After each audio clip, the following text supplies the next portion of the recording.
Bonsoir. Alors, comment vous faites pour réunir chaque année autant de compétiteurs? Alors, d'abord, il y a une volonté des athlètes locaux de participer à cet événement sportif et culturel. Et puis, depuis 3 ans, il y a cette dimension régionale. Maintenant, on appelle le Heiva Tuarono Patitifa. Et donc, beaucoup d'athlètes étrangers viennent participer à cet événement. Alors justement, ça motive nos compétiteurs, le fait qu'il y ait d'autres... Tout à fait, parce que il y a des records, il y a de la compétition et ça motive beaucoup nos athlètes locaux. Alors on voit aussi de plus en plus de femmes qui sont présentes lors de ces sports traditionnels. Vous pouvez nous en dire un peu plus? Bien sûr, notamment en course de porteurs de fruits. D'année en année, on voit un nombre d'inscriptions en course de porteurs de fruits variés.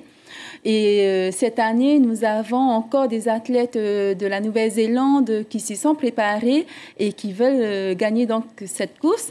Donc, je vous invite vraiment à venir demain assister à ces courses de porteurs de fruits. La lutte traditionnelle semble avoir beaucoup de succès depuis l'an dernier. Comment est-ce que vous expliquez? C'est un événement qui est attrayant parce que il y a la lutte qui est très virile. C'est une activité qui est ancestrale chez nous. Et donc, on a voulu vraiment la mettre en place. L'année dernière, elle était en démonstration.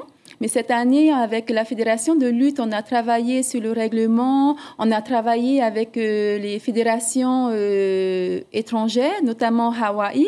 Et donc, je pense qu'il y aura vraiment de quoi s'attendre ce samedi dans les jardins du musée.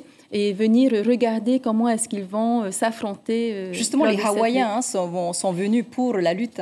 Tout à fait, tout à fait. Mais pas que pour la lutte, pour d'autres disciplines aussi, comme les courses de porteurs de fruits, le grimper au cocotier. Mais effectivement, la lutte traditionnelle, ils sont très champions dessus. On a vu justement l'an dernier avec les Samoa que nos compétiteurs manquaient d'entraînement, notamment sur le grimpé de cocotier. Avez-vous pensé à un moyen de faire vivre les sports traditionnels en dehors du Heiva? Alors, il faut savoir que l'événement phare, c'est bien sûr le Heiva Tahiti, puisque le Heiva Tuaro Maohi est inscrit dans le calendrier du Heiva Tahiti.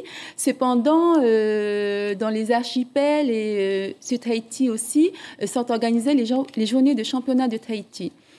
Nous avons souhaité mettre en place au mois de novembre, dans le cadre du Matarinia, un événement sportif et culturel afin que justement les athlètes puissent avoir 2 événements dans l'année, donc dans le cadre du Heiva Tahiti et aussi pour le Matarinia. Donc, rappelez-nous juste brièvement donc, les dates.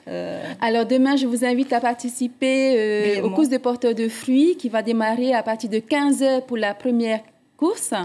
Et ensuite, nous serons dans les jardins du musée de Tahiti et des îles le samedi 13 et le vendredi 13 et samedi 14 juillet. Leilani, merci beaucoup d'avoir accepté notre invitation. Merci.